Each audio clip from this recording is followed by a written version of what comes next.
नमस्कार। आज हम बात करेंगे कि हम मन को कैसे जान सके।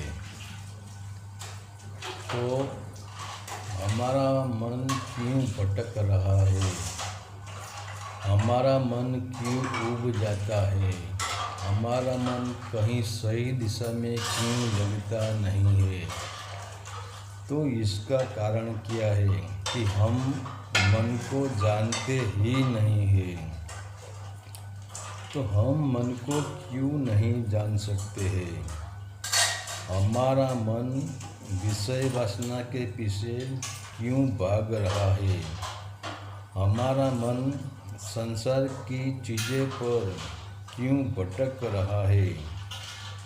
यह शरीर न हम है, यह संसार की कोई भी चीज़ हमारी नहीं है, क्योंकि यह पूरा संसार प्रकृति की ही माया है और पांच तत्व भी प्रकृति की माया है।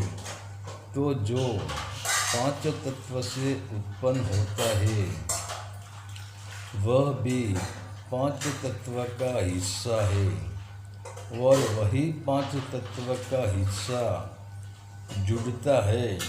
तो इसमें से मनुष्य शरीर, जानवर शरीर, पशु शरीर, पंछी शरीर, कीट का शरीर और पेड़ पौधे का जन्म होता है।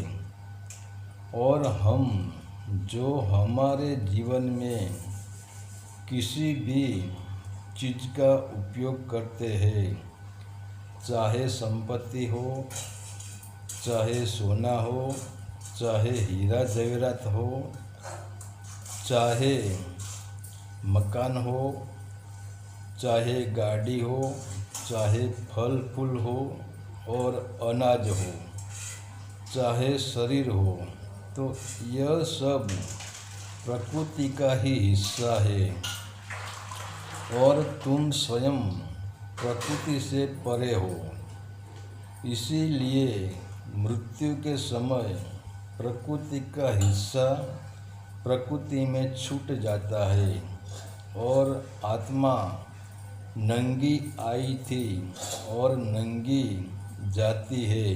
नंगापन में आत्मा को जाना पड़ता है। तो मन भी जानता है कि यह सब चीज़ प्रकृति की है और छूट जाने वाली है, फिर भी क्यों हमारा मन व्यर्थ में भटक रहा है?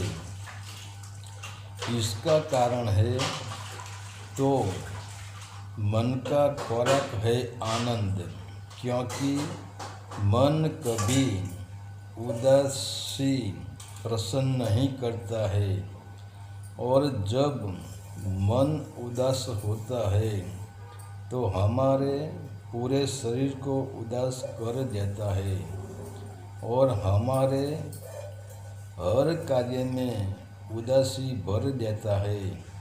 तो हम मन को अखंड आनंद का, सत्य का खुराक नहीं देते हैं।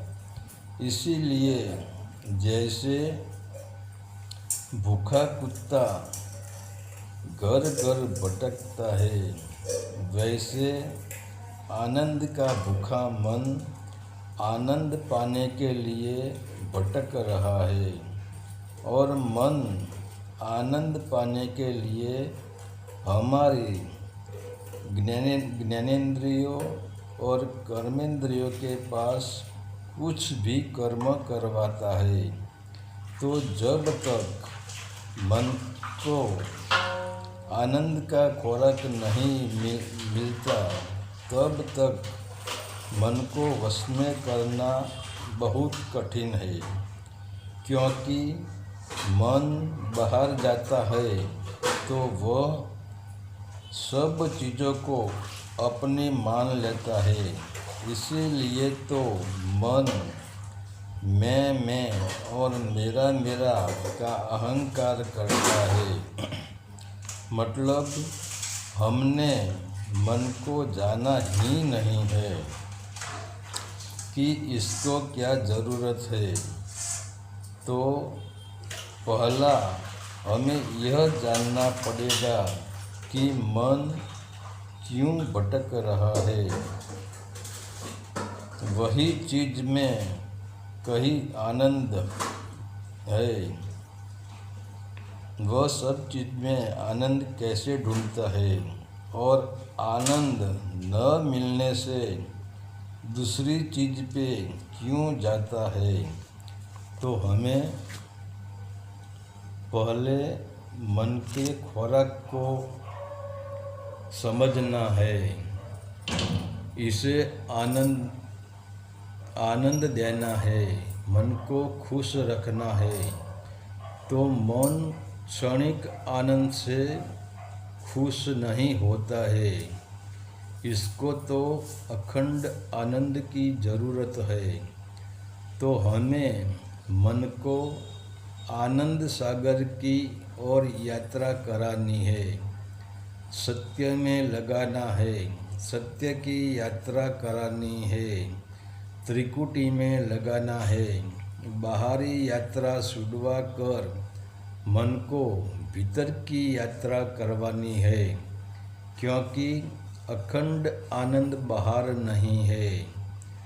बाहर तो एक लहर है, मतलब अखंड आनंद भीतर है। अमीरस भीतर बरस रहा है।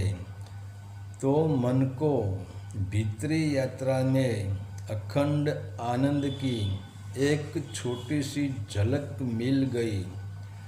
मन ने अमीरस की एक छोटी सी बूंद चख ली, तो वह तुरंत ही बाहर की यात्रा को छोड़ देता है। फिर इसको बाहर की यात्रा नीरस लगती है।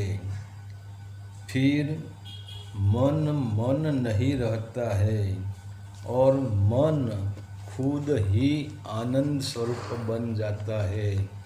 मन स्वयं आनंद बन जाता है, मन स्वयं प्रेम हो जाता है, मन स्वयं करुणा बन जाता है। तो